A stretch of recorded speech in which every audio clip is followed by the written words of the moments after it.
중동 정세가 점점 혼돈 속으로 빠져들고 있습니다.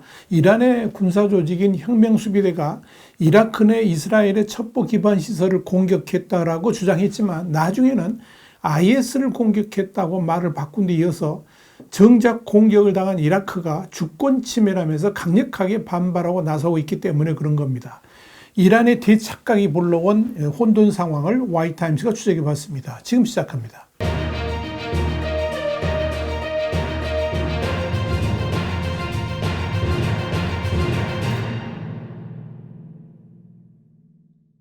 로이터 통신의 현 시간으로 16일 이란 혁명수비대는 15일 밤 이라크 북부 쿠르디스탄 지역의 주도 아르빌 근처에 있는 이스라엘 정보기관 모사드의 첩보본부와 테러 단체들을 파괴했다라고 주장했다. 이렇게 보도를 했습니다. 여기에 대해서 이란 혁명수비대는 성명을 통해서 오늘 늦은 밤에 해당 지역의 첩보센터들과 테러 단체들의 모임들을 파괴하는데 탄도미사일들이 사용됐다라고 밝혔습니다. 그러나 이후에 이란 혁명수비대는 이란 내 테러 공작의 가해자들, 특히 이슬람 국가, 그러니까 IS를 공격했다라고 말을 바꾼 후에 IS를 비롯해서 시리아에 있는 테러 조직들도 다수 미사일을 발사해 파괴했다. 이런 추가 성명을 내놨습니다. 이런 이란의 태도는 처음 성명과 후에 내놓은 발표의 초점이 완전히 다르다는 점에서 이란이 뭔가 상당히 당황하고 있는 것은 아닌지 짐작하게 만듭니다.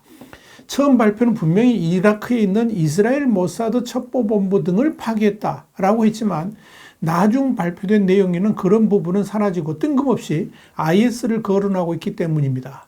이란의 혁명수비대가 최근 자국 내 폭탄 테러에 대한 보복이자 또 미국의 예멘 반군 후티 폭격에 대한 항의로 이라크 내의 모사드 시설과 관련 지역에 대해 공습을 가했다고 했지만 우선적으로 이란 혁명수비대가 뭔가 아주 잘못된 정보를 바탕으로 공격을 가했다라고 할 수 있고요. 또 이스라엘과의 전면전에 대한 부담과 이번 공습으로 인한 후과 때문에 긴급하게 모사드 부분을 삭제하고 IS라는 공동의 적을 명분으로 내세운 것은 아닌가 보입니다.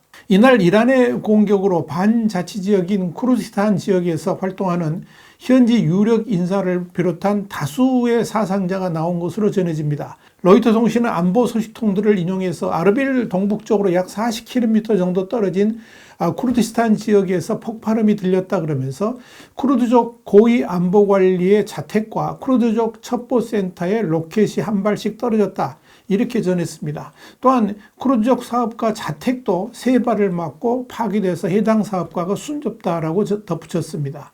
마스루르 바르자니 이라크 쿠르드족 총리도 집무실에서 발표한 성명에서 아르빌 공격은 쿠르드족에 대한 범죄라고 비난했습니다. 또한 쿠르드 정부 안보위원회는 성명을 통해서 아르빌 공습으로 최소 4명의 민간이 사망하고 6명이 부상했다라고 밝히면서 이번 공격은 범죄 행위다 이렇게 규정을 했습니다. 이라크 보안 및 의료 소식통에 따르면 이번 이란 혁명수비대의 공격으로 수백만 달러 규모의 쿠르드족 사업가 페시로우 디자예와 그의 가족 여러 명이 사망했고 최소 한 발의 로켓이 자택에 추락해서 사망한 것으로 확인이 됐습니다.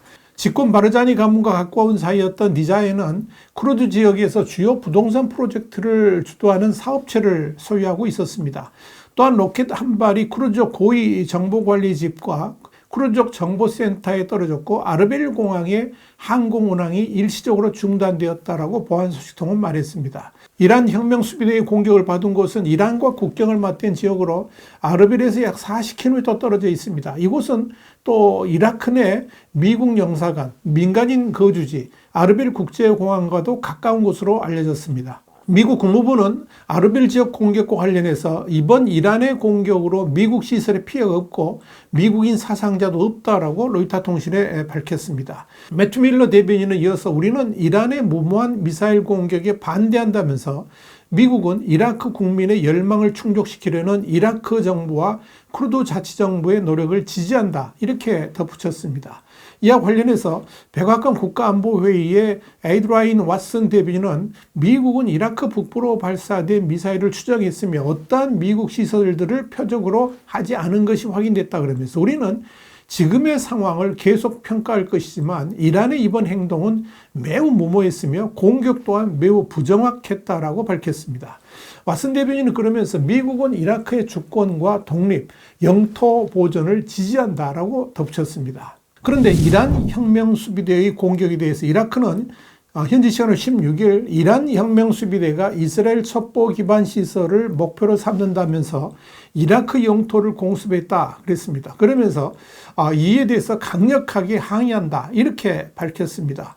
이라크 외무부는 이날 성명에서 폭격당한 지점이 이라크 북부 쿠르드 자치 지역의 에르빌주의 에르빌시 주거지역이라고 그러면서 무고한 많은 민간인 사상자를 낸 이란을 강력히 규탄한다라고 밝혔습니다. 이라크 외무부는 이어서 이는 이라크의 주권과 국민 안보에 대한 공격이며 모욕적 행위라 그러면서 유엔 안전보장 이사회 제소를 포함해서 모든 법적 조치를 할 것이다 이렇게 예고했습니다. 또한 이라크 총리는 이날 공습과 관련해서 국가안보보좌관을 위원장으로 하는 위원회의 구성을 지시했고 이 기구에서 공습과 관련한 진상을 조사할 방침이라 그러면서 강력하게 반발했습니다. 그러나 이라크 정부의 이런 강경 반응에도 불구하고 이라크가 실질적으로 이란에 대해서 뭔가 취할 수 있는 조치는 사실상 제한적이라는 평가가 나옵니다. 이란이 이라크 내부에 상당한 영향력을 가지고 있기 때문입니다.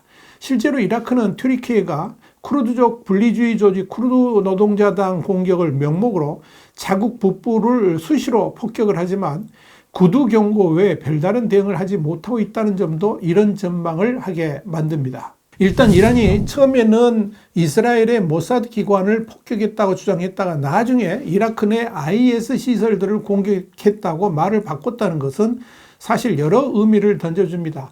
현재까지 확인된 바로는 이란 혁명수비대가 애초에 목표했던 이스라엘의 모사드 관련 폭격은 현장을 착각했거나 오판한 것으로 보이고 더더욱 일부 언론들에서 보도되는 미국 영사관 등에 대한 공격은 전혀 사실이 아닌 것으로 보입니다. 이란은 과거 이라크 북부 쿠르드 지역을 이란 분리주의 단체와 적국인 이스라엘의 요원들의 근거지로 이용한다 그러면서 공습을 감행한 적이 있었습니다. 물론 이번 공격을 가한 인근에 미군 관련 시설들이 있긴 했지만 이번 이란의 공격으로 어떠한 피해도 받지 않은 것으로 확인되었고 또한 타겟도 아닌 것으로 확인되었기 때문입니다. 특히 이란 혁명수비대가 처음 성명 이후에 곧바로 수정된 성명으로 IS를 거론했다는 점은 처음 공격 이후에 이란의 고위 당국이 직접 개입해서 발언 수위라든지 내용을 조절 또는 통제했을 가능성도 있습니다. 이번 혁명수비대의 공격으로 이스라엘이나 미국의 개입을 불러오는 것을 전혀 원하지 않고 있기 때문에 그런 것으로 보입니다. YTN 정세 분석이었습니다. 감사합니다.